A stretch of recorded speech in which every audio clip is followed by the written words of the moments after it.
नमस्कार मित्रांनो, या व्हिडिओच्या माध्यमातून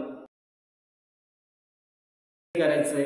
तुम्ही जर या चॅनलवरती नवीन आला असाल तर चॅनलला सबस्क्राईब करून घ्या. SY BSc सेकंड इयरची फॅमिली आपण सविस्तर स्टडी करणार आहोत. तर चॅनलला स्किप करू नका आणि चॅनलवरती नवीन आला असाल तर चॅनलला सबस्क्राईब करून घ्या. चला तर आपण व्हिडिओ सुरू करूया. या व्हिडिओच्या माध्यमातून फॅबिसी फॅमिली आपण या व्हिडिओच्या माध्यमातून स्टडी करायचे आपल्याला. व्हिडिओला स्किप करू नका. चॅनलवरती नवीन आला असाल तर चॅनलला सबस्क्राईब करून घ्या. अशीच नवनवीन व्हिडिओची अपडेट तुमच्यापर्यंत पोहोचत राहील. सब फॅमिली, पॅप्लिनेसी, सेझेल्पेनेसी आणि फॅबिसी हे फॅमिली एकच कॅरेक्टर आहे मित्रांनो. याचं सर्व तिघं फॅमिलींचं एकच कॅरेक्टर येणार आहे. लेगुमसुद्धा भरपूर मेंबर येणार आहे या फॅमिलीमध्ये. तर आपल्याला सेसेल्पेनेसी आणि फॅबिसी फॅमिली हे एकच कॅरेक्टर आहे त्याचं. या एक सेम कॅरेक्टर आहे, सेम कंडिशनमध्ये आहे. तर आपण कोणतीही एक पॅप्लिनेसी फॅमिली स्टडी केली किंवा फॅबिसी फॅमिली किंवा आपल्या लेगुम फॅमिली स्टडी केली तरी सारखंच येणार आहे. तर आपल्याला हे फॅबिसी फॅमिली आपल्याला स्टडी करायचं. या ठिकाणी पॅप्लिनेसी नाव दिले पण फॅबीचं कॅरेक्टर सेम आहे फॅबिसी फॅमिलीचं. तर आपल्याला ही फॅबिसी फॅमिलीचं स्टडी करायचं आहे. व्हिडिओला स्किप करू नका, व्हिडिओ पूर्ण पहा. सिस्टमॅटिक पोझिशन म्हणजे क्लासिफिकेशनपासून आपल्याला डिस्ट्रीब्युशन्स, व्हेजिटेटिव्ह कॅरेक्टर, इन्फ्लुएन्सेस आणि फ्लोरल फॉर्म्युला हे A to Z 1 by 1 point आपल्याला स्टडी करायचे. फर्स्ट कॅरेक्टर आहे बघा सिस्टमॅटिक पोझिशन म्हणजे क्लासिफिकेशन. आता क्लासिफिकेशन, डिव्हिजन, अँजिओस्पर्मी हे प्रत्येक फॅमिलीमध्ये तुम्हाला अँजिओस्पर्मीमध्ये का ठेवण्यात आले बघा. पॅप्लिनेसी, लेगुम्स, सेसेल्पेनेसी किंवा फॅबिसी फॅमिली हे अँजिओस्पर्ममध्ये येतात. तर याच्यात का ठेवण्यात आले हे प्रत्येक फॅमिलीमध्ये तुम्हाला एक्सप्लेन करून दिले. पुन्हा तुम्हाला एक्सप्लेन करून देतो. ज्या प्लांटला फ्लावर्स आणि सीड्स असतात त्याला अँजिओस्पर्ममध्ये ठेवले जाते. अशी मेंबर भरपूर आहे. तर आपल्याला हे सर्व मेंबर कशात येणार आहे, अँजिओस्पर्ममध्ये, डिव्हिजन अँजिओस्पर्ममध्ये. क्लास डायकोटलेडन्स. आता डायकोटलेडन्स त्याचे इम्ब्रिओमध्ये 2 कोटलेडन्स प्रेझेंट असेल म्हणून ते डायकोटलेडन्स नाव दिले. प्रेझेंट आहे म्हणून डायकोटलेडन नाव देण्यात आले. आता डायकोटलेडन्स फॉर एक्झाम्पल तुम्हाला एखादं प्लांट आयडेंटिफाय करायचं असेल तर तुम्ही फ्लावर्स त्याचं फ्लावर्स किंवा लिव्सवरून सुद्धा आयडेंटिफाय करू शकतात. फ्लावर्स पेंटामेरस असेल तर त्या ठिकाणी आपल्याला डायकोटचं हे प्लांट आहे असं समजून चालायचं. किंवा आपल्याला लिव्स बघायचं, लिव्समध्ये आपल्याला त्याचं नेट लाईक स्ट्रक्चरमध्ये आपल्याला त्या ठिकाणी लिव्समध्ये वेन्स दिसणार आहे. ते वेन्स आपल्याला रेटिक्युलेट वेनेशनमध्ये असेल म्हणजे हे डायकोटचं प्लांट आहे असं समजून चालायचं. हे मागच्या फॅमिलीमध्ये A to Z तुम्हाला व्यवस्थित त्या ठिकाणी एक्सप्लेन करून दिले. आता सब क्लास कशात ठेवण्यात आले, पोलीपेटलीमध्ये. आता सब क्लास आपण मागच्या फॅमिलीमध्ये जेव्हा स्टडी केली होती त्या ठिकाणी काय होतं, गॅमो पेटलीमध्ये ठेवण्यात आले होते. म्हणजे पेटल्स काय होते त्याच्यात फ्यूज होते. परंतु आपल्याला फॅबिसी फॅमिलीमध्ये सब क्लास काय आहेत, पोलीपेटली. म्हणजे पोलीपेटली मीन्स आता फॅबिसी फॅमिली ही पोलीपेटलीमध्ये का ठेवण्यात आले तर त्याचं पेटल्स काय असेल, फ्री आहे. या फॅमिलीचे पेटल्स काय आहे, फ्री आहे म्हणून पोलीपेटलीमध्ये ठेवण्यात आले. नेक्स्ट पॉईंट आहे सिरीज. कॅल्सीफ्लोरी या ठिकाणी बघा लिहिले कॅलिक्स विथ युनायटेड. बघा calyx with United sepals petals ovary of 10 म्हणजे इन्फेरियर. ओव्हरी कोणत्या प्रकारचे मग फ्लोरीमध्ये का ठेवण्यात आले, कारण ओव्हरी याची इन्फेरियर आहे. ओव्हरी इन्फेरियर आहे म्हणून या ठिकाणी क्लासिफ्लोरीमध्ये ठेवण्यात आले. आणि पेटल्स बघा पेरी किंवा इपिगायनस. पेटल्स आपल्याला कसं दिसणार त्या ठिकाणी, पेरी किंवा इपिगायनसमध्ये. नेक्स्ट पॉईंट आहे ओडर्स. रोझेल्समध्ये ठेवण्यात आले. रोझेल्स फॅमिली ही लेगुमिनेसी. बघा इथे फॅमिली काय देण्यात आले, फॅमिली लेगुमिनेसी आणि सब फॅमिली पॅप्लिनेसी. आणि ही फॅमिली आपण स्टडी करतो ही फॅबिसी फॅमिली आहे. तर ही फॅमिली हे तिघं फॅमिलीचं कॅरेक्टर सेम आहे, त्याचं सेम कॅरेक्टर आहे. त्याच्यामुळे या ठिकाणी एकाच फॅमिलीमध्ये आपण स्टडी करत आहोत. फॅबिसी फॅमिली, सिझेल्पेनेसी फॅमिली, लेगुमिनेसी फॅमिली आणि पॅप्लिनेसी फॅमिली. फॅमिली कोणती आहे, लेगुमिनेसी आणि सब फॅमिली आहे पॅप्लिनेसी. या ठिकाणी फॅबिसी फॅमिली लिहिले तरी चालेल किंवा सिझेल्पेनेसी फॅमिली लिहिले तरी चालेल. एक सब फॅमिलीमध्ये तुम्ही कोणतीही एक फॅमिली टाकलं तरी चालेल त्याच्यात. पॅप्लेन्सी फॅमिली जरी लिहिलं तरी चालेल. तर हे क्लासिफिकेशन आहे. आपण सिस्टमॅटिक पोझिशन पाहिलं डिव्हिजन, क्लास, सब क्लास, सीरीज, ऑर्डर, फॅमिली, सब फॅमिली. नेक्स्ट पॉइंट आहे डिस्ट्रीब्युशन्स. आता distribution this family is a large family consisting about 375 genera which is mostly confined to temperate zones, eastern Himalaya and Assam. Nearly 70 genera and 754 species are common in India. तर बघा ही family खूप मोठी आहे मित्रांनो. ही family ही large family आहे. या large फॅमिलीमध्ये भरपूर मेंबर येतात. तर ते मेंबर आपल्याला जेनेरा आपल्याला किती बघायला मिळणार आहे? Large family consisting about 375 genera आपल्याला या फॅमिलीमध्ये बघायला मिळणार आहे. Which is mostly confined to the temperate झोनमध्ये. जर मोस्टली जवळपास आपल्याला कोणत्या झोनमध्ये बघायला मिळणार आहे? टेम्परेट झोनमध्ये. आता जर आपल्या भारतामध्ये ईस्टर्न हिमालय या भागामध्ये जर पाहिलं, ईस्टर्न हिमालय आणि आसाम या भागामध्ये जर पाहिलं तर नियरली आपल्याला 70 जेनेरा आणि 754 species are common in India. म्हणजे आपल्या भारतामध्ये किती जेनेरा आपल्याला बघायला मिळणार आहे? 70 जेनेरा हे ईस्टर्न हिमालय आणि आसाम या भागामध्ये आपल्याला 70 जेनेरा आणि 754 species are common in India हे आपल्या भारतामध्ये बघायला मिळणार.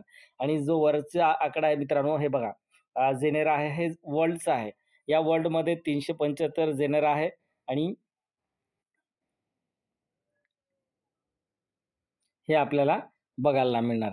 आता याच्यात जेनेरामध्ये तुम्ही कन्फ्युजन होणार. काही बुकमध्ये कमी दिलं असेल, काही बुकमध्ये जास्त दिलं असेल, काही बुकमध्ये आणखी जास्त दिलं असेल. तर इथे कन्फ्यूज होऊ नका, कारण त्याचं वेळेनुसार अभ्यास चालू असतं, तर कमी जास्त होऊ शकतात. हे डिस्ट्रीब्युशन आहे. ही फॅमिली लार्ज आहे आणि याच्यात आपल्याला भरपूर मेंबर आपल्याला बघायला मिळणार आहे. नंतर नेक्स्ट पॉइंट आहे व्हेजिटेटिव्ह कॅरेक्टर. आता व्हेजिटेटिव्ह कॅरेक्टर आपल्याला या ठिकाणी बघायचं आहे. Habit, root, stem, leaves. प्रत्येक फॅमिलीचं आपल्याला vegetative character, habit, root, stem, leaves हे सर्व कॅरेक्टर आपल्याला androecium, gynoecium, calyx, corolla, seeds, fruit हे आपल्याला वन बाय वन सर्व आपल्याला या ठिकाणी कॅरेक्टर बघायला मिळणार आहेत. तर व्हेजिटेटिव्ह कॅरेक्टर काय आहे? हॅबिट. बघा व्हिडिओला स्किप करू नका. चॅनलवरती नवीन आला असेल तर चॅनलला सबस्क्राईब करून घ्या. तुम्हाला नोट्स काढायचे असेल तर तुम्ही हे नोट्स लिहू शकतात, कारण एकदम सिंपल वर्डमध्ये तुम्हाला या ठिकाणी मी टाईप करून दिले. हे तुम्हाला सोपं जाईल, तुम्हाला समजायला जास्त कठीण जाणार नाही. तुम्ही स्वतः जरी अभ्यास केला तरी तुम्हाला स्वतःला समजेल असं मी या ठिकाणी रायटिंग केलं आहे. तर व्हेजिटेटिव्ह कॅरेक्टरमध्ये हॅबिट आहे. The plant may be herb. आता प्लांट कसे असेल? हर्ब असेल.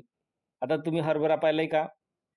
तर बघा हरभऱ्याचं प्लांट जर पाहिलं असेल तर तुम्हाला या ठिकाणी फोटो दिसत असेल. तर प्लांट मे बी हर्ब आहे. आणि फॉर एक्झाम्पल आपल्याला कशात बघायला मिळणार आहे? ग्राउंडनट, पी या प्लांटमध्ये आपल्याला हे हर्ब आपल्याला बघायला मिळणार आहे.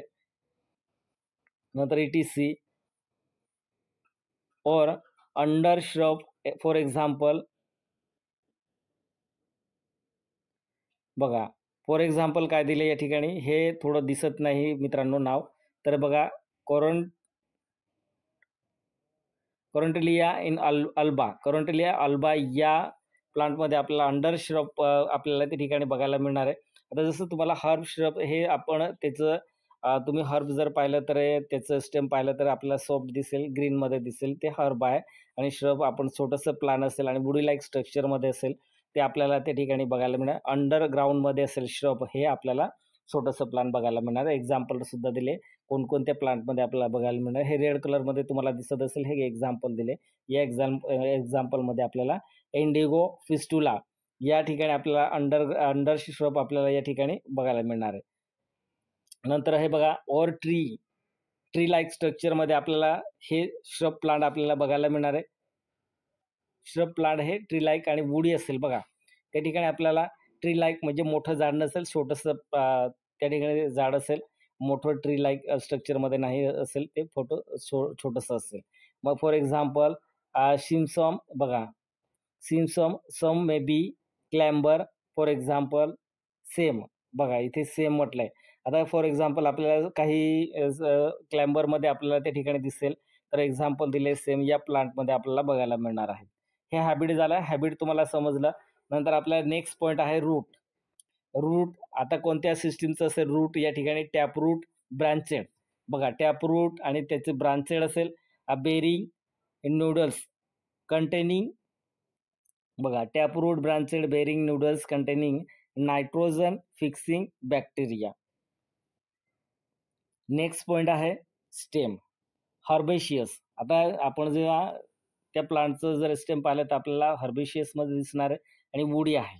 बघा हर्बेशियस, वुडी, इरेक्ट और tuner, branches angular and cylindrical. Angular और सिलेंड्रिकल सॉलिड ऑफ फिस्टुला. तर इथे काय म्हटलं हर्बेशियस आपल्याला त्या ठिकाणी स्टेम दिसणार आहे आणि वुडी लाईक स्ट्रक्चरमध्ये दिसेल. इरेक्ट सरळ असेल, ट्यूनर असेल, ब्रांचेड असेल, अँगुलर आणि सिलेंड्रिकल आहे म्हणजे गोल असेल. बघा त्याचं स्टेम जर पाहिलं तर आपल्याला सिलेंड्रिकल दिसेल आणि सॉलिड म्हणजे दणकट असेल आणि फिस्टुला. तर काही मेंबरमध्ये आपल्याला पोकळ सुद्धा दिसणार आहे. त्याचं स्टेम फिस्टुला म्हणजे त्याच्यात काय असेल पोकळ असेल. हे सुद्धा आपल्याला बघायला मिळणार. आता एकाच मेंबरमध्ये नाही मित्रांनो, मेंबर भरपूर आहेत. तर या मेंबरमध्ये आपल्याला या फॅमिलीच्या मेंबरमध्ये आपल्याला कुठे थोडंफार चेंजेस दिसणार आहे. आपण जेव्हा प्रॅक्टिकल करतो तेव्हा आपल्याला त्या प्रॅक्टिकलनुसार आपल्याला जर सपोज फॉर एक्झाम्पल एखादं वेगळंच आपल्याला त्या ठिकाणी मेंबर मिळालं असेल या फॅमिलीचं, तर त्या ठिकाणी थोडंफार बदल होऊ शकतं. मग कोणकोणते त्याच्यात हर्बेशियस, वुडी, इरेक्ट हे सर्व आपण जेव्हा प्रॅक्टिकलमध्ये प्रॅक्टिकल करतो आपल्याला एक नोटबुकवरती लिहितो तेव्हा आपल्याला एखादा पॉईंट त्या ठिकाणी दिसला नाही तर आपण त्या ठिकाणी सोडून देऊ म्हणजे त्याच्यात ते पॉईंट नसेल. नेक्स्ट पॉईंट आहे लिव्स. सिम्पल्स और कॉमनली कंपाऊंड. जर आपण लिव्स पाहिलं तर सिम्पल आपल्याला त्या ठिकाणी बघायला मिळेल. कॉमनली कंपाऊंडमध्ये आपल्याला त्याचं लिप बघायला मिळणार. हे बघा या ठिकाणी लिप दिसतंय तुम्हाला कंपाऊंड लिप. Modify alternate. बघा मॉडिफाय म्हणजे अल्टरनेट काय असेल लेफ्ट राईट एकाच अरेंजमेंटमध्ये असेल ते अल्टरनेट आहे. स्टिप्युलेट प्रेझेंट आहे in Pisum and we see are the leaflets are modify into tendrils. बघा आपल्याला लिफलेट्समध्ये आणि मॉडिफाय इंटू टेंड्रल्समध्ये सुद्धा आपल्याला त्या ठिकाणी लिफ्स बघायला मिळणार आहे. हे कॅरेक्टर आपण सर्व character one by one character पाहिलं. Vegetative character habit, root, stem आणि लिव्स. नेक्स्ट पॉईंट आहे floral character of family Fabaceae. आता फॅमिली आपण कोणती फॅमिली स्टडी करतोय फॅबेसी फॅमिली. जसं तुम्हाला सिझेल पेनेसी फॅमिली सुद्धा याच्यातच येते. सेम कॅरेक्टर आहे. लेगुमेसी फॅमिली, पेपिनेसी फॅमिली हे सर्व फॅमिली याचे सेम कॅरेक्टर आहे. तर आपण एक फॅमिली जरी स्टडी केलं हे मेंबर एकच आहे. फॅबेसी फॅमिलीचं एकच मेंबर आहे. लेगुम्स हे सर्व फॅमिली जे तुम्हाला मी या ठिकाणी कोणकोणते फॅमिली असं तुम्हाला एक्सप्लेन केलं ते फॅमिली हे फॅबेसी फॅमिलीचे मेंबर आहे म्हणजे सेम आहे याचं कॅरेक्टर. एकच फॅमिली स्टडी केले तरी तुम्ही चारही जेवढे मेंबर आहेत तेवढे तुम्ही पूर्ण मेंबर सॉल्व्ह करू शकतात. इन्फ्लुएन्सेस आपल्याला कोणत्या प्रकारचं या ठिकाणी दिसेल फॅबेसी फॅमिलीमध्ये ते इन्फ्लुएन्सेस बघायचे. इन्फ्लुएन्सेस बघा युजली रेसिमोस टाईप्स. आता आपण रेसिमोस आणि सायमोसच्या टाईप्स आपण पाहिलं त्याचे डिफरन्स काय होतं. तुम्ही जर मागचं लेक्चर पाहिलं असेल तर तुम्हाला रेसिमोस आणि सायमोस समजेल. Type may be auxiliary. बघा इथे काय म्हटलंय रेसिमोस टाईप कोणत्या प्रकारचं असेल कदाचित ॲक्झिलरी या टाईपमध्ये असेल. आणि पेनिकल और कॅरिम्बोस रेसिमोस. बघा पेनिकल और किंवा कॅरम्बोस रेसिमोसमध्ये आपल्याला इन्फ्लुएन्सेस बघायला मिळणार. आता इन्फ्लुएन्सेस काय असतं आपण जे फ्लावरचं जे गुच्छ असतं सनफ्लावर तुम्ही पाहिलं असेल त्याचे अरेंजमेंट पाहिलं असेल ते त्याला काय म्हणतात तेच इन्फ्लुएन्सेस आहे. त्यालाच इन्फ्लुएन्सेस म्हटलं जातं. आता इन्फ्लुएन्सचं आपल्याला रेसिमोस टाईप कोणत्या टाईपचं आपल्याला त्या ठिकाणी फ्लावर फॅबेसी फॅमिलीमध्ये बघायला मिळणार आहे ते आपण पाहिलं. नेक्स्ट आहे इंडिव्हिज्युअल आपल्याला फ्लावर बघायचं. इंडिव्हिज्युअल फ्लावर्स झायगोमॉर्फिक, बायसेक्शुअल, कंप्लीट, ब्रॅक्टिएट, हायपोगायनस आणि इपिगायनस.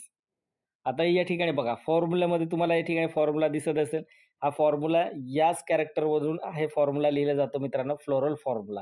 तर झायगोमॉर्फिक आणि आपण मागच्या फॅमिलीमध्ये ॲक्टोनोमॉर्फिक पाहिलं होतं. आता झायगोमॉर्फिक आणि सिमेट्रिकल आपण त्या ठिकाणी सिमेट्री पाहिलं असेल, सिमेट्रिकल फॉर्म्युला तुम्ही जर पाहिलं असेल त्या ठिकाणी ॲक्टोनोमॉर्फिक आणि झायगोमॉर्फिक. आता ॲक्टोनोमॉर्फिकमध्ये आपण त्या ठिकाणी एकाच ठिकाणी आपण कट केल्यानंतर ते 2 डिव्हिजन होतात त्या फ्लॉवरचं. ते काय असतं मग ॲक्टोनोमॉर्फिक. आता हे झायगोमॉर्फिक आहे. त्याचं एक त्या ठिकाणी पोझिशन दिलं असेल, त्याच ठिकाणी आपण कट केलं तेव्हाच ते 2 डिव्हिजनमध्ये होईल. अदरवाईज त्या ठिकाणी हा कट 2 डिव्हिजनमध्ये कट होणार नाही. तर मग त्याला काय म्हणतात झायगोमॉर्फिक. आणि बायसेक्शुअल म्हणजे अँड्रोशियम आणि गायनेशियम हे दोघं कॅरेक्टर या ठिकाणी प्रेझेंट आहे. म्हणजे मेल आणि फिमेल दोघं कॅरेक्टर या ठिकाणी प्रेझेंट आहे. त्याला बायसेक्शुअल म्हणतात. कंप्लीट फ्लॉवर आहे. त्याच्यात ब्रॅक्टिएट प्रेझेंट आहे आणि हायपोगायनस आणि पेरिगायनस. बघा हायपोगायनस आणि पेरिगायनस. आपल्याला या ठिकाणी हायपोगायनसमध्ये ठेवण्यात आले हे फ्लॉवर्स आणि पेरिगायनस. हे तुम्हाला समजलं असेल. मागच्या लेक्चरमध्ये सुद्धा हायपोगायनस आणि पेरिगायनस तेच कॅरेक्टर आपण या ठिकाणी बघतोय. फक्त थोडंफार चेंजेस आहे, नाही तर सेम कॅरेक्टर आपण फॅबेसी फॅमिलीमध्ये आपण स्टडी करत आहोत. आता नेक्स्ट पॉइंट आहे कॅलिक्स. कॅलिक्स सेपल्स किती प्रेझेंट असेल? Sepals 5, gamosepalous, valvate aestivation. तर याच्यात बघा, आता जर आपण कॅलिक्स जर पाहिलं, कॅलिक्स हे किती प्रेझेंट असेल? 5 आहे प्रेझेंट आणि ते गॅमोसेपलसमध्ये. गॅमो मीन्स फ्यूज. हे सेपल्स काय असेल या ठिकाणी? फ्यूज आहे, म्हणून गॅमोसेपलसमध्ये ठेवण्यात आलं. व्हॉल्वेट ॲस्टिवेशन. व्हॉल्वेट म्हणजे त्याची अरेंजमेंट असेल, परंतु त्या ठिकाणी ओव्हरलॅपिंग करत नाही. ते व्हॉल्वेट ॲस्टिवेशन त्याला म्हणतात. नेक्स्ट पॉइंट आहे कोरोला. आता कोरोला पेटल्स 5. पेटल्स किती प्रेझेंट आहे? 5. Petals 5 polypetalous free. ब्रॅकेटमध्ये दिले बघा free. There are large upper adaxial posterior petals largest called the standard or waxillum aestivation imbricate petals are beautiful colors. आता कोरलामध्ये तुम्हाला समजलं असेल पेटल्स किती प्रेझेंट आहे? 5. आणि पॉलीपेट बघा कॅलिक्स काय आहे त्या ठिकाणी? गॅमोपेटलस आहे आणि कोरला काय आहे त्या ठिकाणी? पेटल्स 5 प्रेझेंट आहे आणि पॉलीपेटलस आहे. पॉलीपेटलस मीन्स पेटल्स काय असेल? फ्री आहे. तर या ठिकाणी बघा ब्रॅकेटमध्ये या ठिकाणी दिले मी फ्री आहे. पॉलीपेटल्स का नाव देण्यात? पॉलीपेटल्स हे कोरला त्या ठिकाणी पेटल्स हे फ्री आहे म्हणून त्या ठिकाणी पॉलीपेटलसमध्ये ठेवण्यात आले. There are large upper adaxial posterior petals largest कॉन the standards vexillum aestivation imbricate. बघा या ठिकाणी standard and vexillum aestivation imbricate petals are the beautiful colours. आपण जर पाहिलं त्या ठिकाणी इम्ब्रिगेटमध्ये आपल्या ॲस्टिवेशन इम्ब्रिगेटमध्ये आपल्याला बघायला पेटल्स आणि ते पेटल्स ब्युटिफुल असेल आणि कलर्समध्ये असेल. नेक्स्ट पॉइंट आहे अँड्रोशियम. अँड्रोशियम काय आहेत? अँड्रोशियम हे फिमेल पार्ट्स आहे आणि गायनोशियम हे अँड्रोशियम हा मेल पार्ट्स आहे आणि गायनोशियम हे फिमेल पार्ट्स आहे. तर या ठिकाणी बायसेक्शुअल तुम्हाला या ठिकाणी आपण जेव्हा इंडिव्हिज्युअली आपण फ्लॉवर बघत होतो तेव्हा आपल्याला या ठिकाणी ऑप्शन आलं होतं बघा. हे बघा बायसेक्शुअल दिसते की तुम्हाला? बायसेक्शुअल म्हणजे बायसेक्शुअल काय म्हटलं? अँड्रोशियम आणि गायनोशियम हे दोघे कॅरेक्टर या ठिकाणी प्रेझेंट आहे. तर याचं आपलं हे कॅरेक्टर आपल्याला अँड्रोशियम बघायचं. आता अँड्रोशियम हे स्टॅमेन्स. अँड्रोशियम म्हणजे मीन्स स्टॅमेन्स. जे स्टॅमेन्स आहे फ्लॉवरमध्ये ते स्टॅमेन्स त्याला अँड्रोशियम म्हणतात. तर स्टॅमेन्स हे किती प्रेझेंट असेल? 10 किंवा रेली 9 डेल्फियस. बघा काय म्हटलंय? रेली 10 किती स्टॅमेन प्रेझेंट असेल? 10. रेली 9 अँड डेल्फियस और monadelphous posterior stamens is a free. बघा पोस्टेरियर स्टॅमेन्स आपल्याला त्या ठिकाणी अँड्रोशियममध्ये कसे बघायला मिळेल? फ्री आहे. Free and filament of 9 are fuse to the form a sheath around the होरी. आपण होरीमध्ये जर बघा आपल्याला त्या ठिकाणी आपल्याला फिलामेंट कसे दिसणार? आपल्याला फिलामेंट किती असेल? 9 आणि फ्यूज असेल फिलामेंट आणि शीथ लाईक स्ट्रक्चरमध्ये अराउंड त्या ठिकाणी आपल्याला होरीमध्ये बघायला मिळणार आहे. हे अँड्रोशियम. मोनोडेल्फस हे काय असतं मित्रांनो, हे सिंगल, म्हणजे मोनोडेल्फस मीन्स सिंगल्स. अँड्रोशियम झालं. आता आपल्याला गायनोशियम स्टडी करायचं आहे. गायनोशियम काय आहे? मोनोकार्पलरी. मोनो मीन्स मोनोकार्पलरी तुम्हाला समजत असेल, मोनो म्हणजे सिंगल. मोनोकार्पलरी ओव्हरी सुपेरियर आहे, युनिलोक्युलर मार्जिनल प्लासेंटेशन आहे, style long and bent at base, stigma flattened and hairy. तर बघा याच्यात समजलं असेल, मार्जिनल प्लासेंटेशन आहे, style long in the bent at and base, stigma flattened in the hairy आहे. हे गायनेशियम आहे. गायनेशियम लक्षात ठेवायचं. नंतर ओव्हरी कोणत्या प्रकारचे? सुपेरियर आहे, unilocular marginal placentation. Next point आहे सीड्स. आता सीडचं कंडिशन आपल्याला कशी दिसते? सीडची कंडिशन नॉन एंडोस्पर्मिक, म्हणजे पॉलिनेशन इन्सेक्ट. बघा नॉन एंडोस्पर्मिकमध्ये दिसते, आणि पॉलिनेशन हे कोणत्या पद्धतीने होते आणि कसं होते? इन्सेक्टद्वारे हे पॉलिनेशन होत असतं. फ्लोरल फॉर्म्युला आहे. फ्लोरल फॉर्म्युला प्रत्येक फॅमिलीमध्ये तुम्हाला सेम हे कॅरेक्टर बघूनच आपण फ्लोरल फॉर्म्युला लिहित असतो. तर या ठिकाणी फ्लोरल फॉर्म्युला दिसत असेल बघा. आता हे पर्सेंटेज सिम्बॉल देण्यात आले. तर पर्सेंटेज सिम्बॉल हे का देण्यात आले? त्याला जायगोमॉर्फिक म्हणतात मित्रांनो. हे बघा फ्लॉवरमध्ये हे जायगोमॉर्फिक आहे, हे जायगोमॉर्फिकचा सिम्बॉल आहे. नंतर नेक्स्ट सिम्बॉल आहे याच्यात बायसेक्शुअल, म्हणजे बायसेक्शुअल हार्मोफ्रोडिट, हे बायसेक्शुअल म्हणजे मेल आणि फिमेल दोघं प्रेझेंट आहे म्हणून हा सिम्बॉल देण्यात आला. कॅलिक्स किती प्रेझेंट आहे? 5. इपी पेटलस आहे, म्हणजे फ्यूज आहे म्हणून फ्यूज आहे म्हणून त्या ठिकाणी ब्रॅकेटमध्ये देण्यात आले. आणि कोरोला किती प्रेझेंट असेल? 1 किंवा 2 किंवा 3 असू शकतात. त्याचे कोरोला 1 किंवा 2 किंवा 3 असू शकतात. आणि त्याच्यात बघा ब्रॅकेट, म्हणजे ब्रॅकेटमध्ये दिले कोरोला म्हणजे सेपल्स. सेपल्स हे फ्यूज त्या ठिकाणी असेल, म्हणजे गॅमोसेपलस किंवा पॉलिसेपलस असं दोघं या ठिकाणी कंडिशन. आपण जेव्हा प्रॅक्टिकल करतो तेव्हा आपल्याला त्या ठिकाणी कंडिशन दिसते. त्या कंडिशननुसार आपल्याला फॉर्म्युला लिहायचं आहे. नंतर नेक्स्ट आहे अँड्रोशियम. अँड्रोशियम किती प्रेझेंट आहे? 9. आणि कसे आहे ते? फ्यूज आहे, हे लक्षात ठेवायचं. 10 किंवा 9 किंवा 10 प्रेझेंट असेल अँड्रोशियम, ते फ्यूज आहे. गॅमो बघा हे ब्रॅकेट समजून घ्यायचं. गॅमो याच्यात आपल्याला फ्यूज आहे त्याचे अँड्रोशियम. नंतर 9 ते 10 प्रेझेंट असते. नेक्स्ट आहे गायनोशियम. आता गायनोशियम किती प्रेझेंट आहे? गायनोशियम मोनोकार्पलरी म्हटलंय बघा, मोनोकार्पलरी ओव्हरी सुपेरियर. ओव्हरी कशी आहे? सुपेरियर. आणि मोनोकार्पलरी, मोनो मीन्स मी सिंगल असं बोललो होतो तुम्हाला बघा, सिंगल. Monocarpellary means single. तर गायनोशियम या ठिकाणी किती प्रेझेंट आहे? सिंगल आहे, म्हणजे एकच आहे, मोनोकार्पलरी आहे. आणि ओव्हरी ही बघा, ओव्हरी कोणत्या प्रकारची आहे? सुपेरियर आहे. खाली रेष दिसते का तुम्हाला? या ठिकाणी बघा गायनोशियमचं आपल्याला 1 दिले, 1च्या खाली आडवी रेष दिले, ते काय आहे? ओव्हरी सुपेरियर आहे म्हणून असं लिहिले आहे. आता हे फ्लोरल फॉर्म्युला झाला मित्रांनो. फ्लोरल फॉर्म्युला या कॅरेक्टरवरून आपल्याला हे सर्व कॅरेक्टर समजलं असेल तर आपण इझी लिहू शकतो. आणि या फ्लोरल फॉर्म्युलावरून आपल्याला ही डायग्राम काढता येते. हे बघा ही डायग्राम आपल्याला या फॉर्म्युलावरून काढता येते. Next economics importance of Fabaceae. आता इकॉनॉमिक्स इम्पॉर्टन्स ऑफ फॅबेसी, जसं तुम्हाला थेरिटिकल पेपरमध्ये जर शॉर्ट क्वेश्चन विचारलं असेल फॅबेसी फॅमिलीचं, इकॉनॉमिक्स इम्पॉर्टन्स ऑफ फॅबेसी, तर तुम्हाला हे 4-5 पॉईंट लिहायचं आहे बघा. 1 ग्राउंडनट, ॲपल्स, मॅसोल्स, पल्स आणि सेम व्हेजिटेबल्स.